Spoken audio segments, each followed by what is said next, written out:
Welcome to the What's Important Now broadcast. In America today, we are witnessing a cultural shift. This is the show devoted to the battle for the soul of our country. Join our host, Tom Sears, as he explains the issues of our day and join the fight to bring values and morality back. Let's join Tom now as he shares what's important now. Welcome inside of this episode of What's Important Now. Get the specifics out of the way very quickly because I don't want to say fired up, but I don't even know. We'll get there. Email me, what'simportantnowradio@gmail.com, what'simportantnowradio@gmail.com.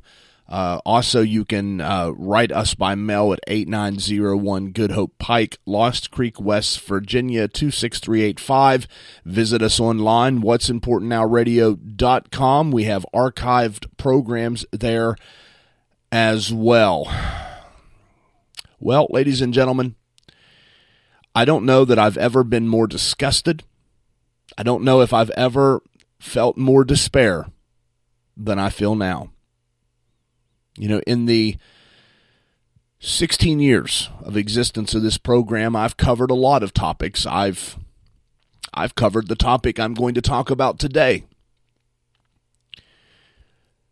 But today I'm going to cover it in a different light. I'm going to cover it in a different light because we, as a society, have lost it. You know, I talked about being unhinged. We had those programs.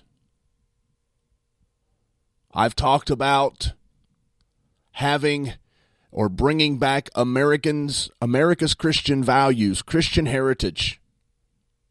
I've told you that we're in a fight to bring values and morals back. I've went as far as to say that we are battling for the soul of America. Ladies and gentlemen, if you know me, you know that I'm honest. At least I try to be. And I have never, ever felt more hopeless for society than I do now. I know that I'm supposed to encourage you to fight on, and I will, because I will not quit fighting. I will stand. No matter how hopeless it looks, I will stand. But ladies and gentlemen, there's a deep, embedded concern in me today. A concern that we are reaching a point of no return, and it could be argued that we're already there, minus a spiritual awakening, a great awakening, a revival that brings our hearts back to the values found in the Word of God. Ladies and gentlemen, we are in trouble. I'm going to rearrange the program a little bit today because I got to get some things off my chest. It will guide the conversation.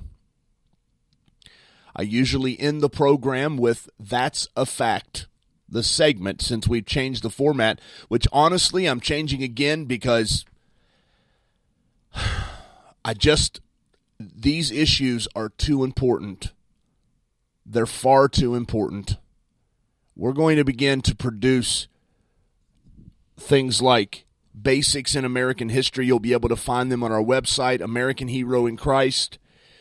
You know, I wanted to include them as part of our What's Important Now program, but ladies and gentlemen, I'm just going to tell you there's just too many things going on.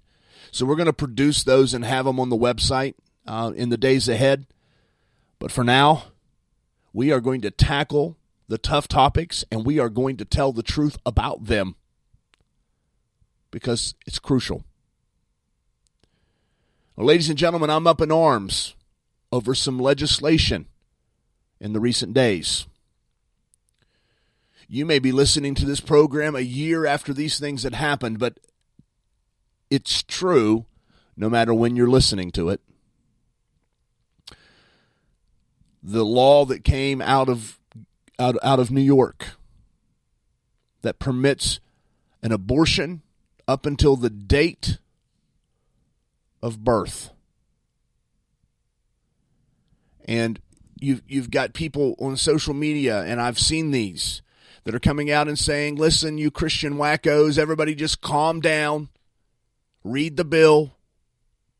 Well, I've read it, and it doesn't change how I feel.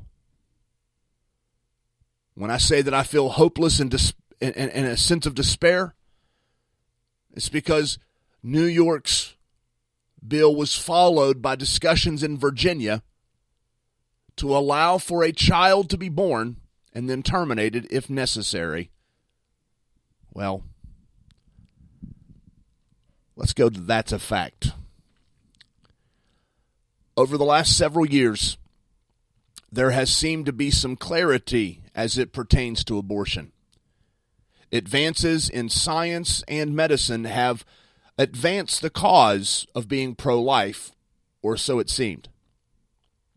The assumption came to a crashing halt when New York's governor signed a bill into law that allows for abortion up until the date of birth. Now, for most Americans, myself included, this is brutally offensive. This law is grotesque, disgusting, self-serving, and one that even the most barbaric of societies would find appalling. Offensive? Yes. And no matter how offended we are, it doesn't compare to the pain that the baby must feel. Not emotional pain. For the child has yet to know what love feels like. What the baby has known is the warmth and the comfort of a mother's womb. A mother who doesn't want him or her. Fear? Yeah. The baby feels fear. I mean, even in natural deliveries, think about it. The child is being delivered into a world that it doesn't know. It's leaving the assumed safety of the mother's womb and coming into a world that's cold. Not just figuratively cold, but cold. Most children immediately get placed into the arms of a loving mother that they immediately recognize and immediately know. The crying turns to comfort, and all is well in the world. This is not the case with abortion. Abortion robs the child of life. And for what? To be sacrificed on an altar of convenience, ripped apart like some piece of trash and discarded because of choice. Not the baby's choice. His or her choice would have been to live, but no one asked them. So as it goes, they clench their little hands as an instrument that is cold and sharp, and it stops their life. Why? Because they are not wanted. If any American decided to take an animal they no longer wanted and began to systematically rip it apart and take its life, they would go to jail. Yet in the world today, as gruesome and wrong as that would be, we no longer value the life of a child that is murdered at the hands of those sworn to protect them. Choice. Let's talk about that for a moment. That last drink that you knew you shouldn't take, yet your choice was to drink it anyway. Going home with a guy you barely knew, but your choice was to do it anyway. Sleeping with that same person just because it felt right. Well, that was a choice too. And now you're pregnant. Not your choice. But your choices led to this pregnancy. What you do next will also require choice. Unfortunately, the man you barely knew is already married and can't have another child. And you're just beginning your life and you can't have a child, so your choice is to terminate the pregnancy. Choice. Yet, the child, if given choice, would choose to live. Now, you may say, they don't feel anything. They are not a person. Well, someone forgot to tell them that, because they sure act like a person fighting for their lives, dodging the instruments, heart rate increasing, gasping as they die. Their choice? Terminated. Some of you listening may immediately say, well, women are victims of rape and incest. And you would be correct. And those women should have never been brutalized by anyone. But yet, in the abortion industry, statistics prove that over 90% of abortions that are performed, they are performed because of convenience, meaning the child is not wanted. I mentioned an animal being ripped apart, and the argument may be that, well, that animal is already alive. Well, I believe the child in the womb is alive, but I will leave that there, because states are now pushing laws that would allow a baby to be fully delivered and then terminated if the mother chooses. Yes, you are hearing me correctly. The baby would be delivered as in any other delivery, and if the mother chooses that she would rather terminate the child, the law says she could. They have went as far as to say that if the baby was breathing, they would resuscitate the child and then still give the mother the choice. This bill in Virginia states that if the mother would suffer physical or mental impairment over the child, she could terminate. Well, if the mother begins to scream that she doesn't want this child, I suppose that could be deemed mental impairment. Listen to this audio from Virginia's governor as he talks about this bill. No exception. There was a very contentious committee hearing yesterday when Fairfax County Delegate Kathy Tran made her case for lifting restrictions on third trimester abortions, as well as other restrictions now in place. And she was pressed by a Republican delegate about whether her bill would permit an abortion, even as a woman is essentially dilating, ready to give birth. And she answered that it would permit an abortion at that stage of labor. Do you support her measure and explain her answer? Yeah, and I wasn't there, Julie, and I certainly can't speak for Delegate Tran, but I would tell you, first thing I would say, this is why decisions such as this should be made by providers, physicians, and the mothers and fathers that are involved.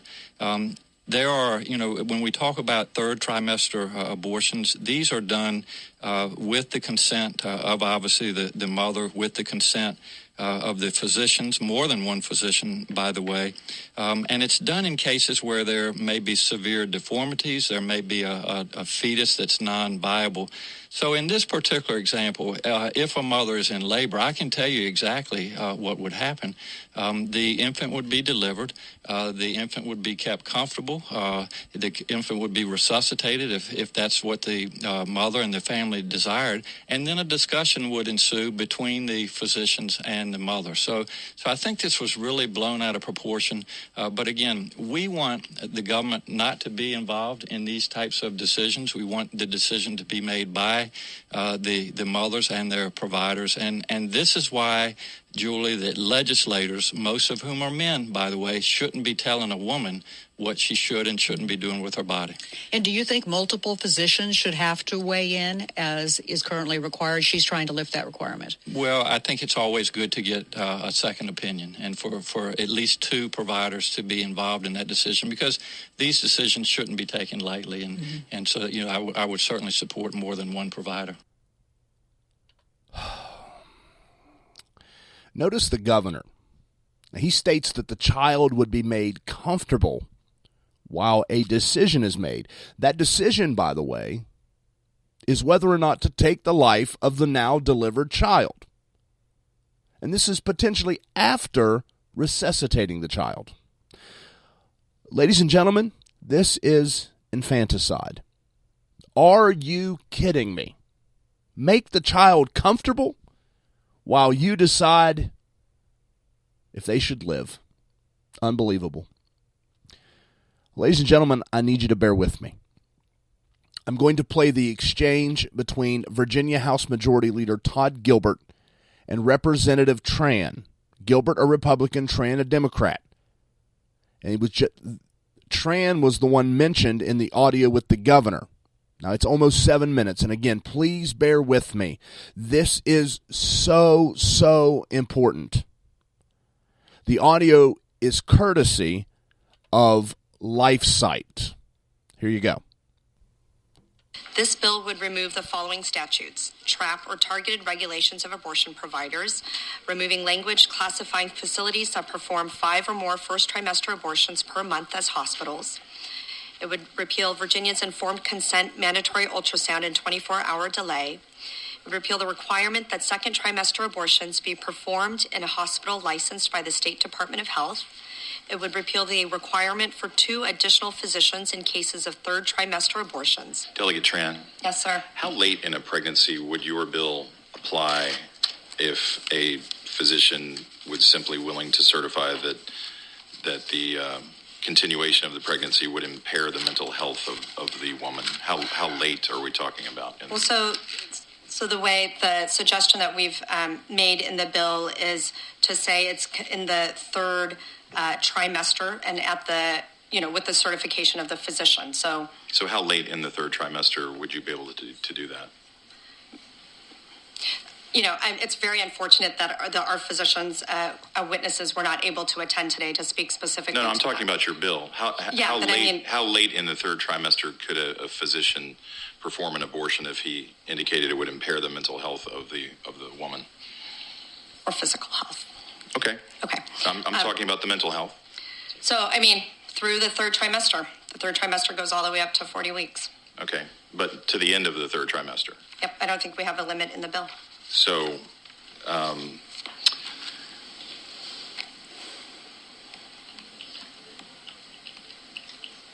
where it's obvious that a woman is about to give birth, she has physical signs that she is about to give a birth, would that still be a point at which she could request an abortion if she was so certified? She's dilating. Mr. Chairman, that would be a decision that the doctor, the physician, and the woman would make. I understand that. I'm asking point. if your bill allows that. My bill would allow that, yes.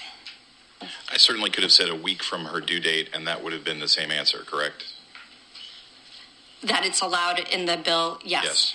And in addition to what you just represented, you do acknowledge that you substantially changed the standard by removing a couple of words here, correct? Substantially and irremediably. I'm sorry, line 80. Line 80. I'm sorry. Can you just tell me? I think I'm in the right part that you're looking at as well. Line 80. Line 80. You are changing the standard under which the judgment call is made. I'm aware. Okay, third trimester. For an abortion at any point in the third trimester. You're changing the standard. I'm changing the standard, yes. Okay, all right. What type of mental health conditions would you anticipate would be utilized by physicians under these circumstances to determine that a child that is otherwise viable is worthy of an abortion? Again, I'm not a physician, so I can't make those calls as to when a physician would determine that a woman's mental health where they would be able to certify an abortion at that point. But the physician wouldn't have to have any specialized training in mental health to make that determination under your bill, right? Under this bill, no. Okay. All right, thank you. Delegate Tran, what are some of the conditions that a woman could be experiencing in a third trimester, late-term pregnancy for which abortion and not delivery would be the optimal result to protect either her life or health or that of the child, if that's even an interest. But what would be is there any commonly accepted medical decision to terminate the pregnancy in the late term rather than deliver the child if the mother's health or life is actually in danger? Mr. Chairman, I am aware that there are certain medical conditions where that might be an option for the mother, and I would actually turn over to Galena from NARAL to see if she has those specific medical examples. Okay. Thank you. So, Sorry, I'm really short. That's okay. I don't have a lot of specific examples because I'm not a physician. I'm an attorney. So, and we unfortunately do not have the physicians could not be here today because they are seeing patients at the moment. I know that there are certain central nervous system anomalies that cannot be determined until later stages in the pregnancy. I also know that certain anomalies like the absence of certain organs. Okay, so you're talking about the child. Let me just leave that out of the equation then. Sure. In terms of the health or life of the mother, what conditions are there that can't be resolved by delivering the child rather than undergoing an abortion? Again, I'm not a physician. What I can point to a case that happened in Ireland. That's the first one that comes to my mind. That I'm happy to find for you and send you the article about. I can definitely send you that article, and if you'll give me some time, I can ask our physicians to provide you with a list of maladies that can lead to a woman having to have an abortion at the late stage of pregnancy. I do know that those cases exist. But you don't know what they are?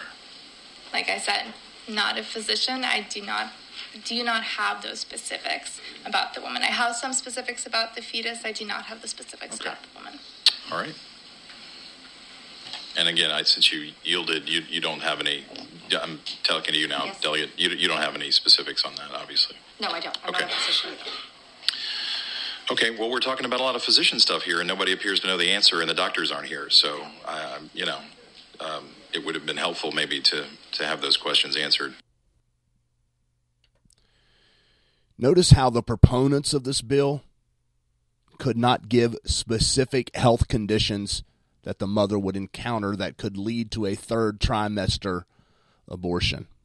Again, that audio, Virginia lawmakers discussing third trimester abortion. They could not give specific health conditions, brought up a lawyer who also could not give specific conditions. What the lawyer attempted to do was to say the child could be born missing an organ, and that would be one of the reasons why the mother, father, physicians, whoever would decide to take the child's life. So while they say they're not promoting infanticide, it's very clear that's exactly what it is. So they had no evidence. So I researched. the need for third trimester abortions. And what I found was that all of the pro-abortion websites that I came across, they stated that third trimester abortions were conducted or performed so that the life of the mother could be saved. They state that the life of the mother is at risk, yet they gave no medical conditions. Maybe that's why the doctors would not show up to testify. Maybe it's all a big, big lie. Now, liberal media outlets are already out and fighting against the notion that this is promoting infanticide. But ladies and gentlemen, I played you the entire audio for that exact reason. Now, I have to say this. If you can listen to those individuals talk about delivering a child, talking about the stipulations of that bill, and not cringe, then I really don't know what else to say to you. Because I've already mentioned that the most barbaric society would find this appalling, yet it seems we are not appalled. Yet we are quiet. Our lives apparently are too busy to fight for those who can't speak for themselves. We are creating a society where there are no consequences. But let me warn you, that is simply never going to be the case. We, meaning America, will pay a price for all of this innocent blood that's being shed. Think of it this way. 10 years ago, we would have never guessed that a group of lawmakers in America would support a bill that allows for a child to be delivered and then terminated. Well, here we are. What's next? Will we start plucking them out of preschool? You think that is extreme? Yeah, I do too. But I don't know who we are anymore. If everything is about convenience, then it seems we will go to any length to make ourselves happy. The governor of Virginia, he said men shouldn't tell women what to do with their bodies. I would argue that when a child is murdered, that's not a woman's body. It's a child. Where do we go from here? I honestly do not know. But I can tell you this. No matter what it cost me, no matter the persecution that I come under, I will be a voice. I will not falter. I will not fail. I will speak, and I will speak loudly. It's time to stop this insanity and to protect our babies. And we can do that by returning to the values that produced a good and honorable society where these gruesome acts would not be tolerated. I'm not hopeful, but I am still fighting. A barbaric society? Just remember, we voted these people into office, and that is a fact. Wow, ladies and gentlemen, I know there was a lot of extra audio. I actually had audio in a debate from President Trump and Hillary Clinton during the 2016 presidential election. We're not going to get to that. I have other information. It would just absolutely blow your mind of companies that many of us purchase their products that use discarded, aborted baby cells, parts. And this is society today. This is who we are. This is who we are in 2019. Long gone are the days where chewing gum and talking in the classroom were big ordeals. Something has definitely changed. We have lost our minds. And the truth is, more so than losing our minds, we've lost our soul. We've lost it. Ladies and gentlemen, will you be a voice? I encourage you, and I beg you, contact the local, whether it be state chapters, county chapters of pro-life organizations. Get in touch with them. Support them. They need your help to promote bills that will protect babies. Recently in Iowa, they passed a bill called the Heartbeat Bill, stating that if a heartbeat could be detected, an abortion could not be performed. Unfortunately, that law has already been ruled unconstitutional. We have to stand up and fight. I hear a lot of liberals say elections have consequences. Ladies and gentlemen, yes, they do. And I have a very, very difficult time understanding how in the world we can fight over issues and be so behind issues. Not that the issues don't matter, but we don't stand up for babies.